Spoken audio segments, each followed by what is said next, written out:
అంటే లాస్ట్ కి ఫ్లెచర్ ఏం చెప్తాడు, ఆ వైల్ ఓపెన్ చేస్తాడు, తింటాడు. తినడుతోనే మనకి రక్తం ఇట్లా బ్లీడ్ అవుతుంది. బ్లీడ్ అవుడుతోనే ఏమవుతుంది అని అంటే ఇది బయటకు వచ్చింది అనుకో.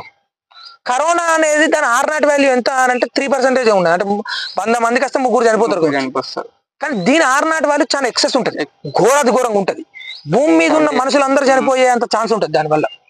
ఇప్పుడు ఏమైంది, భూమి మీద ఉన్న మనుషులు చనిపోవద్దు అని చెప్పి ఏం చెప్తాడు, లోపల ఉన్న శ్రీ మహావిష్ణువు ఏం చెప్తాడు, దానికి కావాల్సింది ఏంది, NaCl కావాలి, సముద్రం అంత ఉప్పు కావాలి. ఉప్పు ఏమైతుంది, లోపటి నుంచి అది బయటకు వచ్చి మొత్తం సునామీ వచ్చి ఏం చేస్తానంటే ఈ వైరస్ లోపల తీసుకుపోతుంది. బై ఎగ్జాస్మోసిస్ మనకి జనరల్ గా తెలిసిన ప్రాసెస్. ఎగ్జాస్మోసిస్ వల్ల ఏమైపోతుంది అంటే అది లైసిస్ అయిపోతుంది, కథం డమాలి ఇక చనిపోతుంది. సో క్రిమి సంహారకం NaCl వినో బయోకెమిస్ట్రీ. సో అట్లా అయిపోతుంది అన్నట్టు. సో ఈ పర్సెప్షన్ ఆలోచించాం అనుకో, మేబీ డైరెక్టర్ అట్లా తీసి ఉండొచ్చు.